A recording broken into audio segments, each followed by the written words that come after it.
Wrestling Podcast with the Enforcer. I believe they're called enforcers, Gordon. I sell women's shoes. And the Stallion. Stallion, baby! I am not what you would call a handsome man. I'll kick you in the nuts and you'll smile at me and like it. All night long.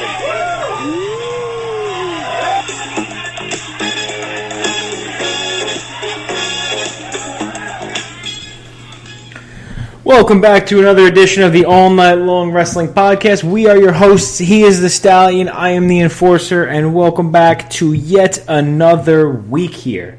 Now, before we go any further,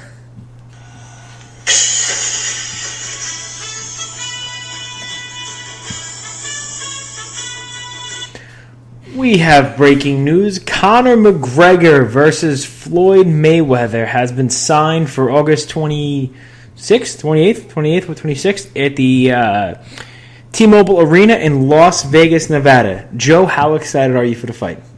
I think it'll be somewhat of a spectacle, I guess, and the build-up for it will probably be interesting. I don't think the fight itself will probably deliver on people that maybe have high expectations for it, but I'm sure that, like I said, the lead-up to it and the interviews and the promotional stuff will be pretty interesting. Well, I'm sick and tired of hearing about it already. I no longer care about Conor McGregor. I haven't in quite some time.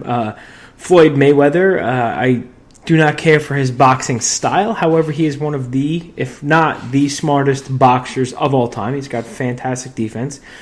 People call him a boring fighter, and they say he likes to dance and X, Y, and Z, and those people are out of touch with reality and have never put on a pair of gloves in their entire life. If you feel alienated because I said that, then you, my friend, are the problem.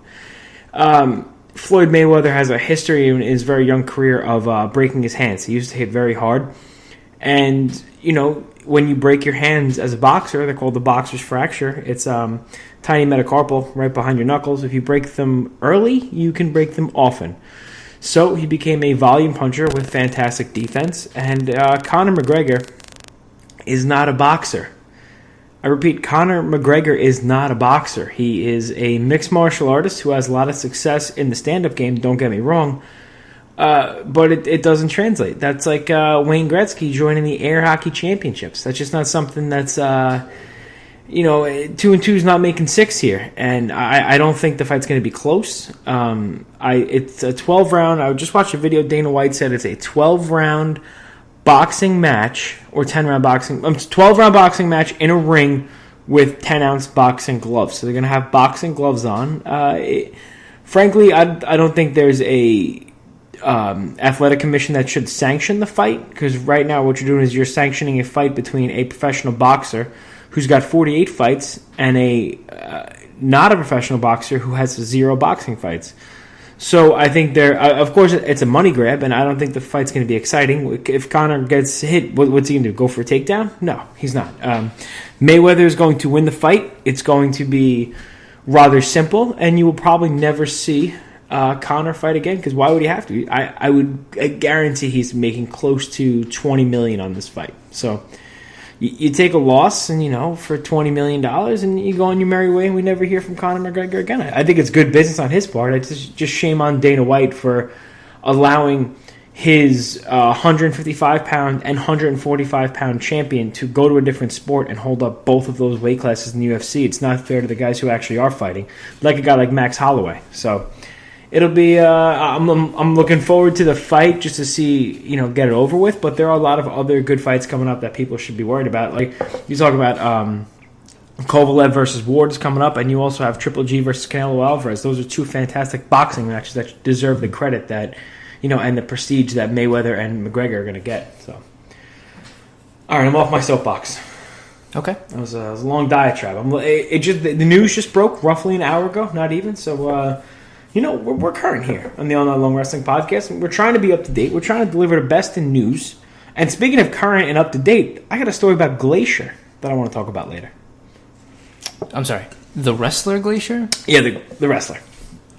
You have a story about Glacier, the wrestler. The wrestler, yep. It's a current story. It's a current story. Current story. And has nothing to do with, like, glaciers in, like, mountains and stuff like that. You're talking about No, global warming isn't real.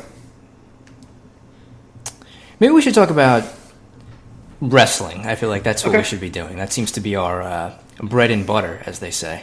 I feel like this is the time for us to jump into that. Let's give it a segui. That's what they call it, right? Segway? Segway, yeah, it's the same thing.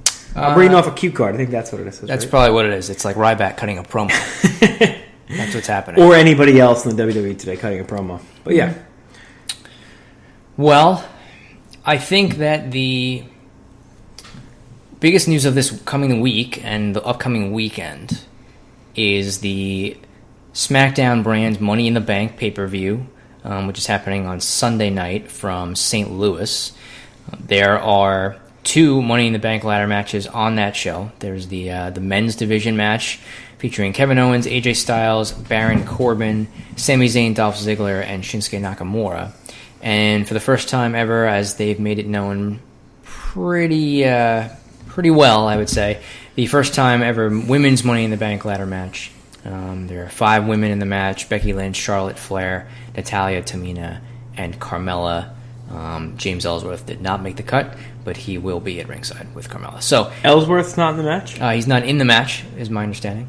But he will be there to cheer on Carmella. So those 2 matches, plus the rematch between Jinder Mahal and Randy Orton for the WWE title. New Day's return to pay-per-view, challenging the Usos for the Tag Team Championships. And Lana's, not her in-ring debut, per se, but her first shot at the SmackDown Women's Championship, her debut on the SmackDown Live brand, will take place as she challenges Naomi for the SmackDown Women's Championship. Oh my God, who the hell cares? I think you're being a little harsh. I'm going with that's harsh. I think Lana getting a title shot is harsh. It's harsh on my mind, my brain. Well, there's other things. I think Cody Rhodes getting a title shot for ROH is harsh, I would say. At least Cody Rhodes competed in Ring of Honor ring this last 6 months. And lost in his last match against Jay Lethal and the champion, and was pinned by the champion. So I have some issues with Ring of Honor, which we can get into at a later time in the show. Yeah, but at least he's competed in a match. We don't even know what Lana's capable of. She's competed in a match before. Okay, I'm not knocking her. I'm asking a legitimate question because I don't remember. When was the last time that she's wrestled? And has she wrestled on NXT?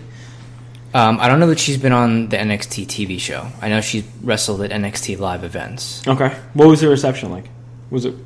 I've only heard stuff that's mostly been okay. I mean, it's just she's got whatever her gimmick is. I don't know how her match quality has been, but she's been training for a little while, and I know she's, like I said, she's had some matches on house shows, and she wrestled, I think, at last year's WrestleMania, I believe. It might have been a pre-show match with a lot of the women's wrestlers that were not on the main card.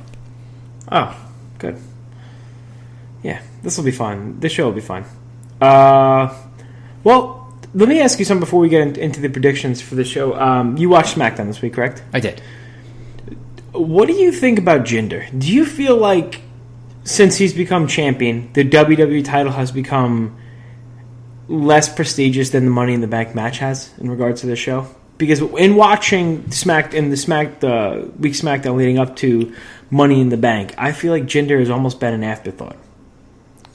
I think that their main selling point for the show is the ladder match or the ladder matches.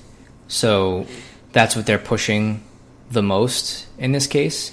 I also think that their biggest stars, I guess, as far as like the match that has the most star power in it is the Usos versus the New Day. No, it would be the Money in the Bank match on the men's side. So I think that's probably why that feud or that match has been getting top billing on SmackDown for the last few weeks. I think they're selling the show based off of that match, who's going to get the briefcase, and the fact that the majority of people who have won the briefcase have gone on to win the championship. The Mahal thing with him being champion, I think, is an example which has happened before, right, where guys that were the champion weren't necessarily in the main event. It's happened a few times. I think it's actually happened to CM Punk a couple of times. I was just about to say CM Punk when he was the World Heavyweight Champion. Yeah, so and stuff like that happens where your main title is not on your biggest star, and then your biggest stars take the main event slot, and the title gets slotted down a little bit further. But the title is still the title. The whole idea of the briefcase is to get a title shot so that you can then try to step up to be champion. So I think the championship still means what it does, just that the ladder match has been featured a lot more. I think maybe this could be the first time this week on SmackDown, I would have liked to see the show end with a promo. I think if you close the show with the Jinder Mahal promo with the Randy Orton run-in, that would have put a little more prestige on the title than it would the focus on the Money in the Bank briefcase in a chance to get a shot at the title. I just think if you would have had his... Because I thought Jinder cut a really good promo this week. He's got good aggression. He's got good intensity. His infliction on his words. I thought it was a really, really good promo. I think that would have been better suited for the main event because this week, when I went back and watched SmackDown, at an hour and 30... It's a 2-hour show. At an hour and 36 minutes into the show, they started the intros for the 6-man match of the main event, which was Kevin Owens, Baron Corbin, and Dolph Ziggler versus Sami Zayn, AJ Styles, and Nakamura. At an hour and 36 minutes, they started the intros. At an hour 42, they went to a commercial break. The match didn't start until an hour 46 and wrestled for 3 minutes, and then went to another commercial break. So you have 6 wrestlers, 4 of them being some of the best in the world in one match. I think if you're going to... that match could have been better suited for the 9 o'clock hour, to give it a little more time, and then you could have closed with the promo, and it wouldn't have had to, worry about getting cut short due to time restraints. So I just think putting the champion in the main event slot with a promo, getting heat on Randy Orton, I think that would have been a better choice for SmackDown this week, personally. Yeah, I don't have any issue with that. I mean, that's certainly it would have been an option. I mean, this segment I thought came off pretty well at the end with the Orton RKO and all that stuff. So they added a little bit of juice or fuel to that match, which is fine. So I wouldn't have had a problem if that ended the show and the 6-man was in the middle. I think that would have been just fine also. I think having, the champion laying, the commentators kind of going nuts at Randy Orton, dropped him. Will this be the outcome on Sunday at the pay-per-view? Tune in, blah, blah. I think that would have been a cool ending note, but what do I know? I'm just schlep. That's not really a booker. So I think what we could do was we could hop right into the predictions for Money in the Bank. Right now, it's, what is it? Today's Wednesday. It's Wednesday. Wednesday, 8 o'clock at night. There's only 5 matches announced for the show. That's not to say they're not going to throw 2 or 3 more matches on the show. You're probably going to get a Hype Bros tag match because we saw Zack Ryder come back. Maybe a pre-show match. But as of right now, we're looking at, Naomi versus Lana, the women's Money in the Bank, the men's Money in the Bank, Usos versus New Day, and Jinder versus Randy Orton. So I guess we could start at the 5th match on here. That's going to be Naomi versus Lana for the WWE SmackDown Women's Championship. I'm going to let you go ahead and take the helm on this one while I ponder if I'm going to turn the show on at 8 o'clock or not. So I think that, I don't know what the Lana situation is as far as what they have planned for her. I think she was supposed to be, she at least is being booked as a heel, even though I think she's getting cheered more in this feud than Naomi is. But I think Naomi's going to keep the title. I don't see them doing anything crazy and putting it on Lana right away. I wouldn't put it past them since they just made Jinder Mahal WWE champion last month. But I don't think that... If that's where your barometer is, things you could do crazy. Jinder's the champion. Anything is, you could do anything. So I don't think they're going to do that. I think Naomi will retain the title. The story was just that Lana wanted to be in the Money in the Bank women's ladder match, and they denied her entry into that. And Naomi was kind of being really obnoxious, I thought, in that segment. I think it was from a couple weeks ago. And fans actually started cheering Lana, I think, at that point. Whether it was because of Naomi's reactions or not, I'm not sure. But could it have been because of the weave? I don't know. She's gonna. I don't know. I don't want to repeat what she says because I feel like it's inappropriate. But what'd she say? Something about snatching hair and women ball. I don't know what she talks about. I'm not really familiar with the. Yeah, I don't know the terminology. But I'll say that Naomi will retain the championship. I think that she's not a bad wrestler. I think that she should probably keep it here. So I'll keep it on Naomi. Did that segment on SmackDown remind you of when John Cena was kind of berating AJ? AJ heel, Lana heel.